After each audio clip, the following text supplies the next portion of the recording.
My daughter's husband told everyone I was losing my mind. He said it kindly. He said it gently. He said it because he wanted my house. What he did not know was one simple thing. I remembered everything. And I had already started writing it down. My name is Grace Whitfield. I am 63 years old. For 31 years, I was the librarian at Ashford Elementary School. I helped kids find their favorite books.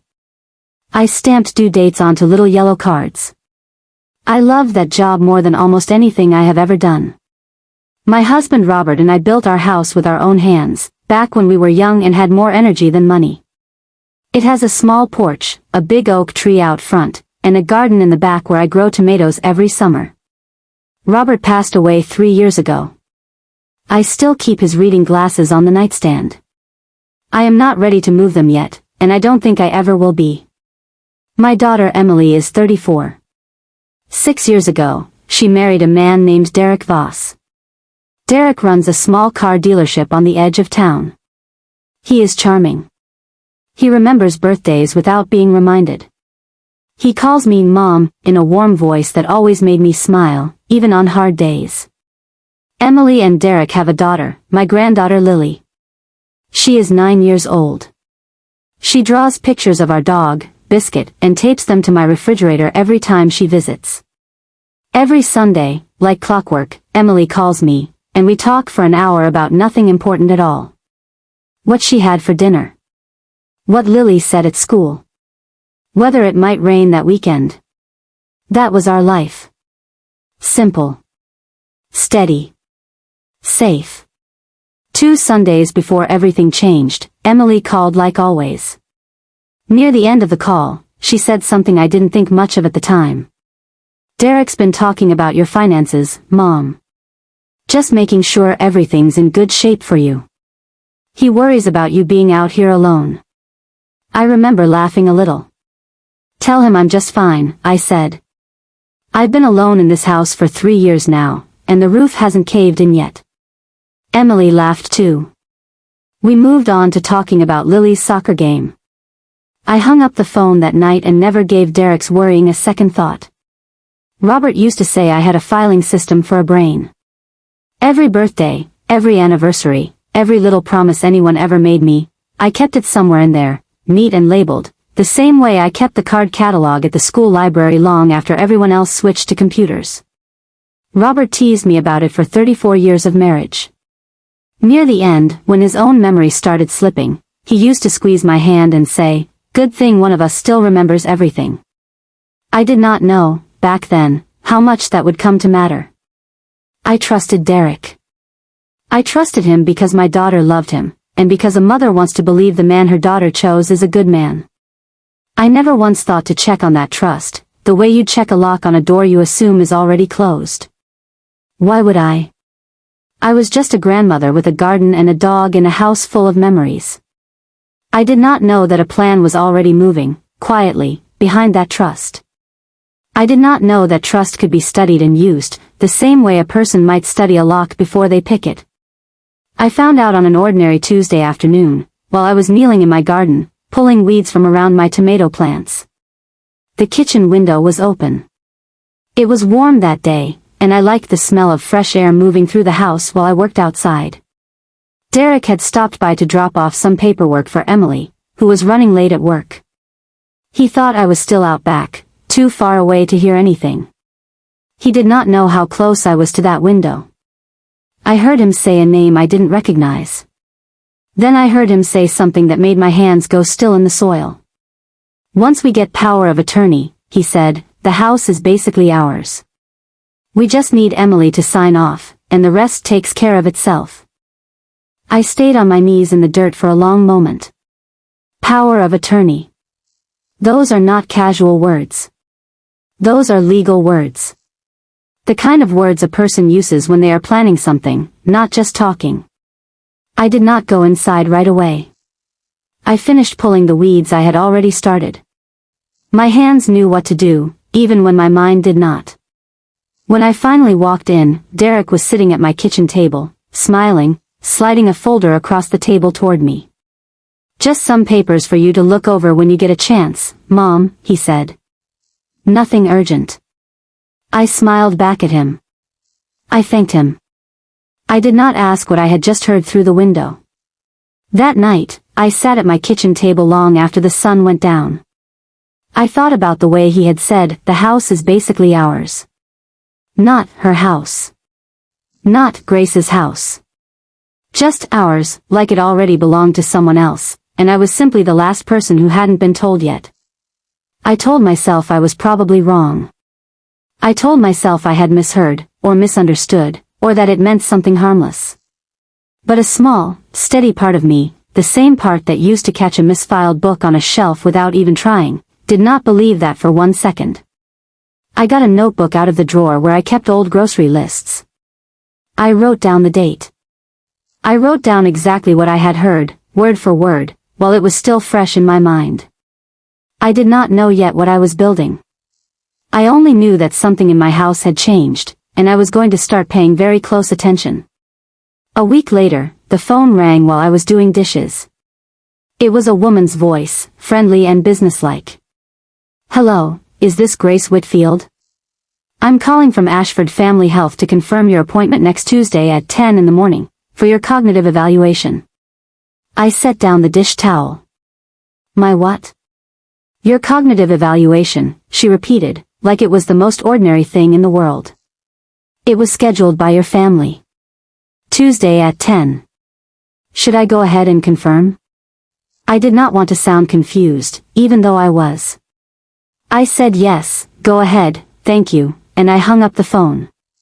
Then I stood in my kitchen for a long time, staring at nothing at all. I had not scheduled any appointment. I had not been to a doctor in months, other than my regular spring checkup, which had gone perfectly fine.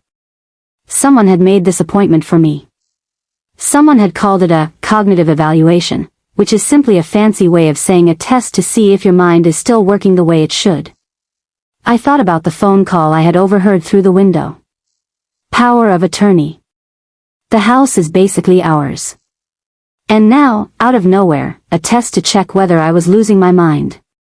I got out my notebook again.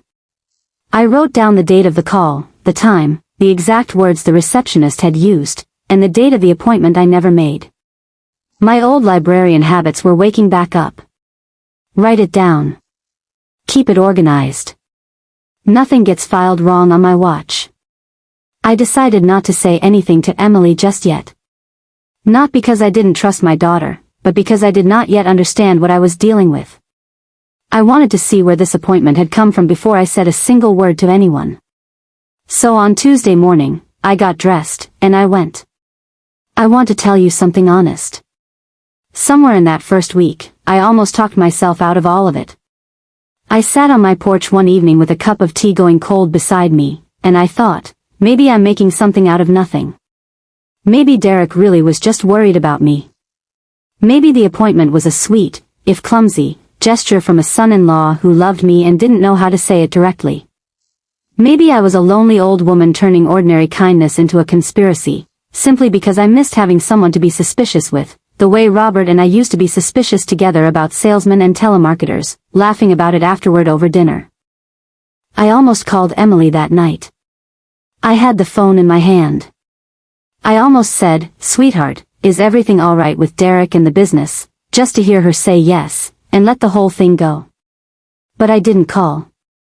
Something stopped my thumb before it reached her name in my contacts. I think it was the word ours. I kept hearing it. The house is basically ours. Not a worried son-in-law's words. A planner's words. I put the phone down. I picked my tea back up, even cold, and I told myself the same thing I used to tell nervous new students on their first day at the library. If you're not sure, don't guess. Go check. The appointment turned out to be real, but strange. A kind young doctor asked me simple questions. What day is it? Who is the president? Count backward from 100 by sevens. I answered every question easily. At the end, she looked a little confused herself. Your results are excellent, Mrs. Whitfield, she said. I'm honestly not sure why this evaluation was requested. There's nothing here that suggests any concern at all. I asked her who had requested it.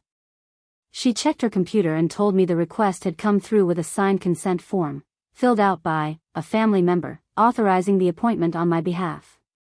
A signed consent form. With my name on it. That I had never signed. I did not tell her what I was thinking. I thanked her, drove home, and sat in my driveway for 10 minutes before I could make myself go inside. That evening, I remembered something. A week earlier, Derek had come by to help me organize some old paperwork, a task I had never asked for help with, but he insisted, saying it would make things easier for me down the road. He had spent an hour in my study with a folder full of forms. When he left, I noticed the folder was gone, but a single loose paper had slipped out and landed under my desk. I found it that night while I was looking for something else entirely. It was a bank form, a request to add a secondary signer to my savings account. At the bottom was a signature. My signature. I stared at it for a long time. It looked close to mine. Close enough to fool a stranger glancing at it quickly. But I know my own handwriting the way I know my own face. This was not it. The loop on the G was wrong. The W leaned the wrong direction. Small things. But I had spent 31 years teaching children the difference between a real book and a knockoff copy. I know how to spot a fake. I did not know yet that this forged signature was the smallest lie in the whole plan. The biggest one was already sitting in a filing cabinet downtown, in a folder with my name on it, waiting for me to find it. I did not sleep much that night. I sat at my kitchen table with the fake signature in front of me, and I understood, for the first time, that this was not confusion, and it was not a misunderstanding. Someone had built a plan, one careful piece at a time, and I was standing right in the middle of it without ever being asked. I took the paper, folded it carefully, and slid it inside the pages of an old library book I still kept on my shelf, a mystery novel Robert used to love. Nobody looks twice at an old book. I had learned that lesson 31 years ago, shelving books for children who like to hide things between the pages. Now I was the one hiding something. 3 days later, my phone buzzed with a text message. It was from Derek. But it was not meant for me. Once the old lady's house sells, we can cover the loan and Vance will finally back off. Almost there. I read it twice. Then a third time. The old lady. That was me. I set the phone down on the counter like it had suddenly gotten heavy. A minute later, another text came through. Sorry mom, wrong chat, ignore that, haha. Just business stuff. I did not answer right away. I did not know what to say that would not give away everything I now knew. I finally wrote back, no worries. 2 words. That was all I could manage.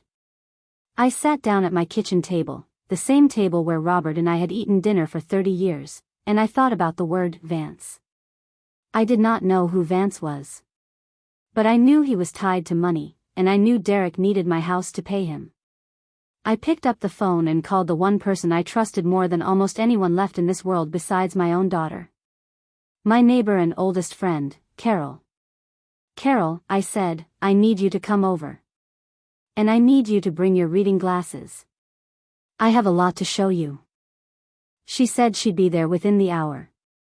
I hung up the phone and sat alone in my kitchen while I waited, listening to the house settle the way old houses do in the evening, little creaks and ticks that Robert used to call, the house talking to itself. I used to find that sound comforting. That night, sitting there with a forged signature and a stranger's name folded inside a library book, I found myself listening to every single creak like it might mean something. I looked around my kitchen while I waited. The same yellow curtains I'd hung 15 years ago. The same chip in the counter from the time Emily, at 7 years old, dropped a mixing bowl trying to help me bake a birthday cake. Every corner of that house held some small piece of my life in it, and for the first time since Robert passed, I understood, all the way down in my chest, that someone was trying to take every one of those small pieces away from me at once. Carol had been a nurse for 30 years before she retired. She knew how to stay calm when things got serious. She sat at my kitchen table, read my notebook from front to back, looked at the forged signature, and read the text message twice. "Grace," she said finally, "this is not confusion.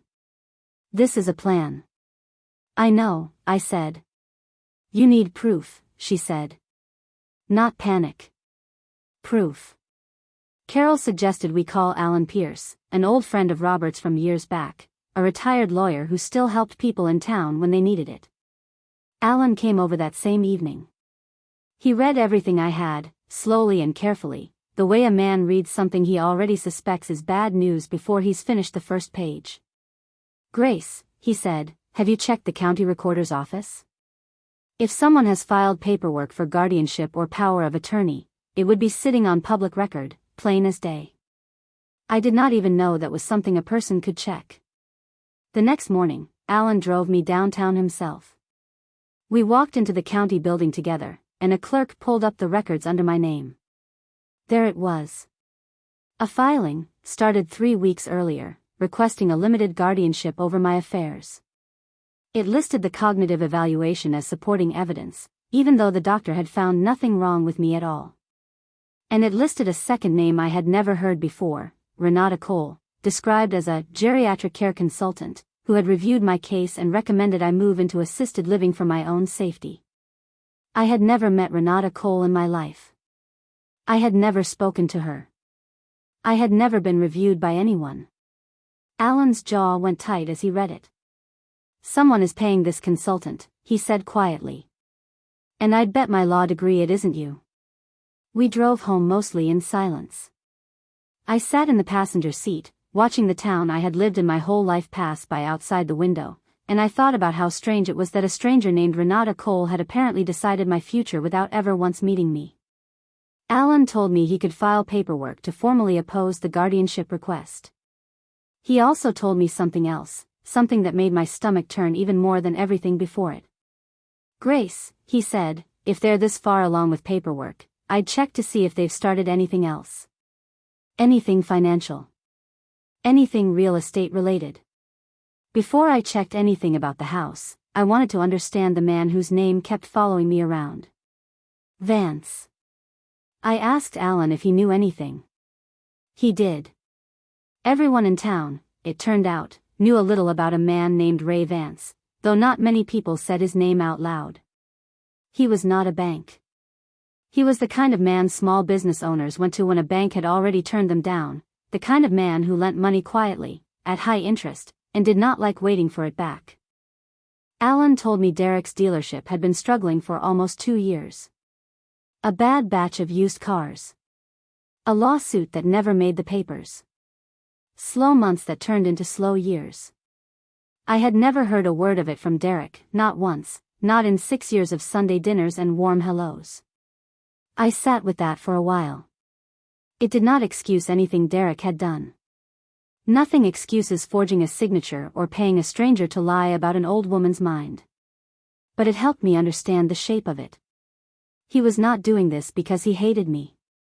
He was doing this because he was drowning, and my house looked, to him, like the nearest thing solid enough to grab onto. Understanding a thing is not the same as forgiving it. I want to be very clear about that. I understood him a little better that afternoon. I did not forgive him one bit more. That same evening, Carol sat beside me at the kitchen table with her own laptop open, and we typed Renata Cole's name into the search bar together. What we found made my stomach turn all over again. Renata Cole ran a small consulting business, the kind with a tidy website and a smiling photo, offering family transition guidance for aging loved ones. Buried underneath the polished homepage, on the third page of search results, Carol found a single online review, posted 8 months earlier by a woman named Diane in a town 2 hours away. "This woman was hired by my brother to evaluate our mother," the review read. "She never once spoke to our mother directly. She built her entire report off what my brother told her. We are still fighting to undo the damage. 1 star. No response from the business." I read it 3 times. It was not proof of anything that would hold up in a courtroom, Alan told me later, but it was proof of something else, something I needed almost as much. Proof that I was not imagining a pattern. Proof that somewhere, 2 hours away, another woman's mother had knelt in her own kitchen, just like me, wondering how a stranger had been allowed to decide her fate without ever once looking her in the eye. I did not feel angry when I read it. I felt something quieter and heavier than anger. I felt certain. I did not know yet that the forged signature and the fake appointment were only the beginning.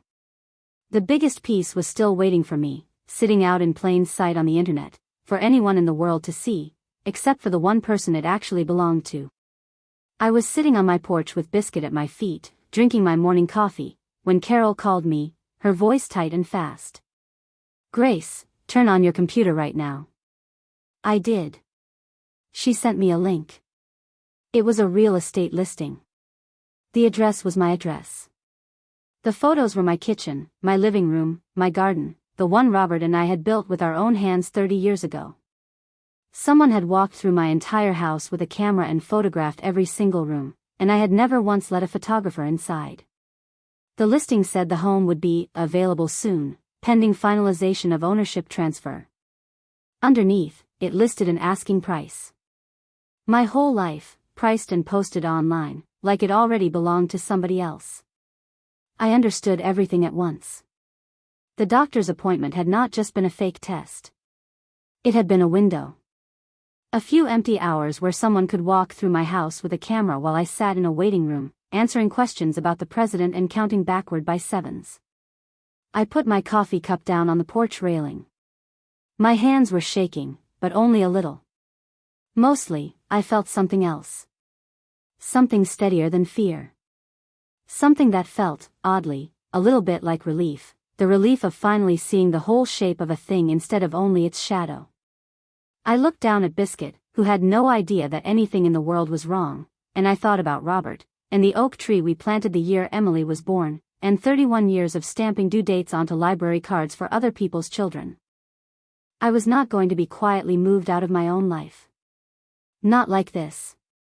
Not without a fight. I called Carol back.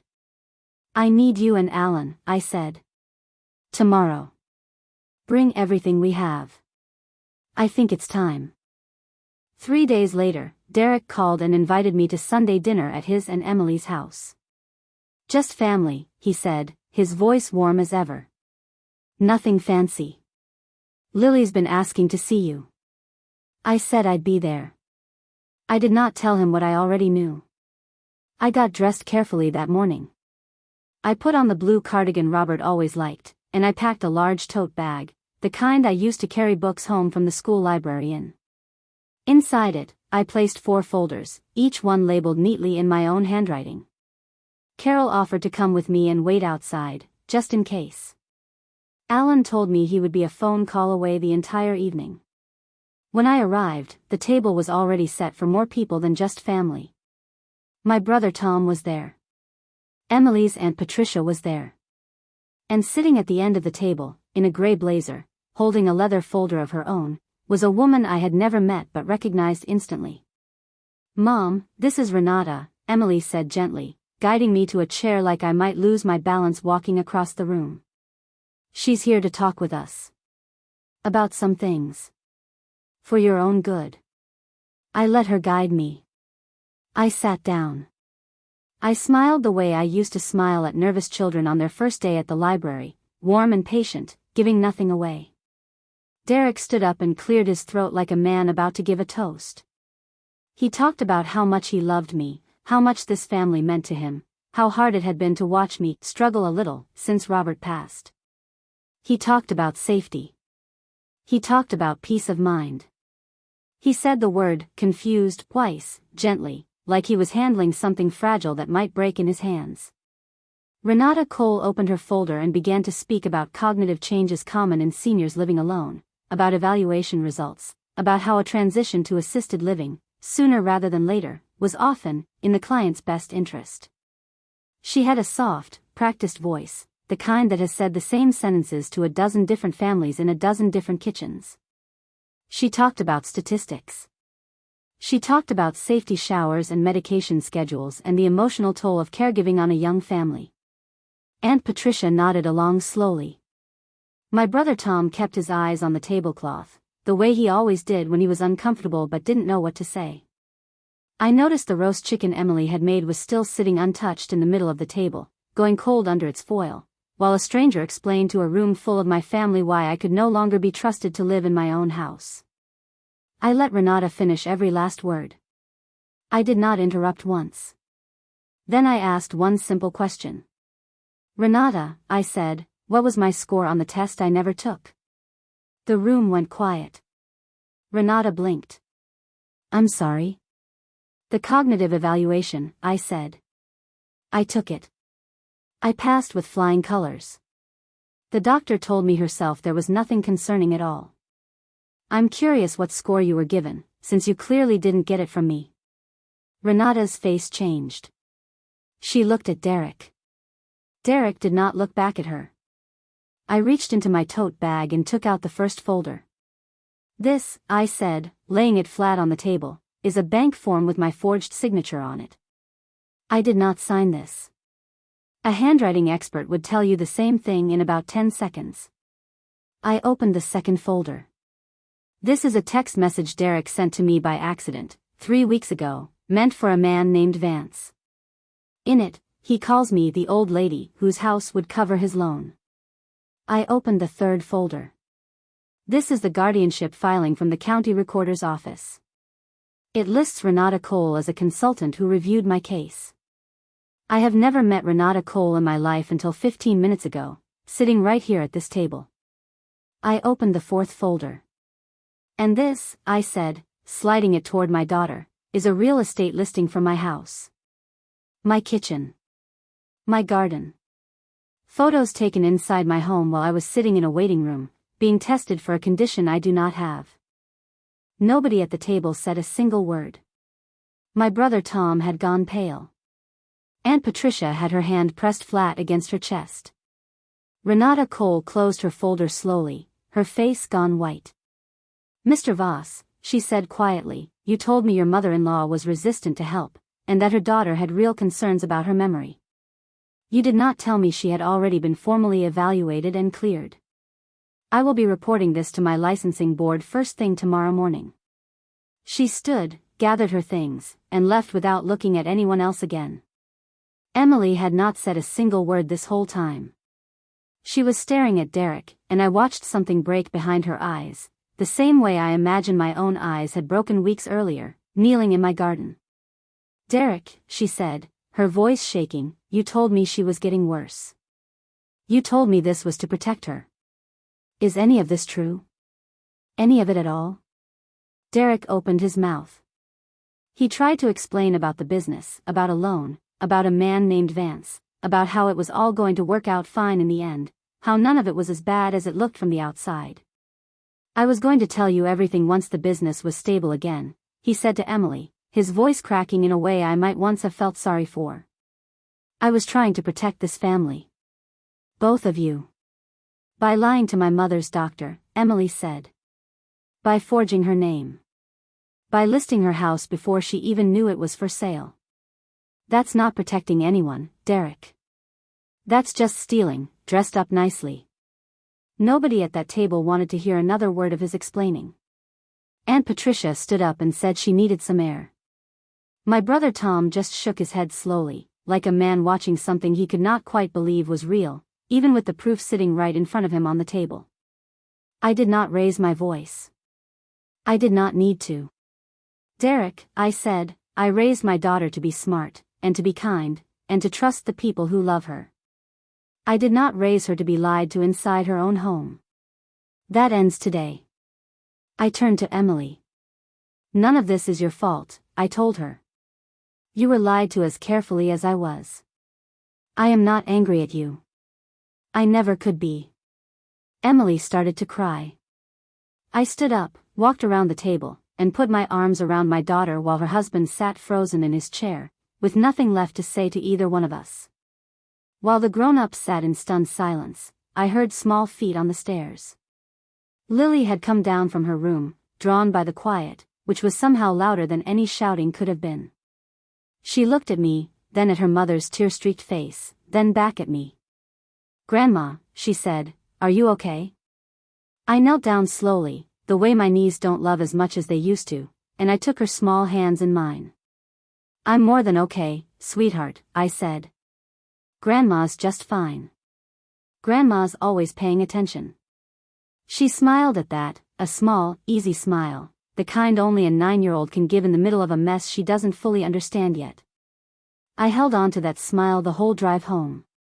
Before I left that night, I told the table one more thing, calmly, the way I once told noisy children in the library that it was time to quiet down. Alan Pierce had already filed paperwork opposing the guardianship request. I would be filing a police report about the forged signature in the morning. And the house, my house, was not, and never would be, basically, anyone's but my own. Then I picked up my tote bag, called for Biscuit waiting in the car, and drove home. The weeks that followed were not simple. Derek's business fell apart within the year.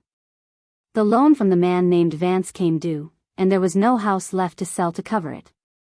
Emily asked Derek to move out not long after that Sunday dinner.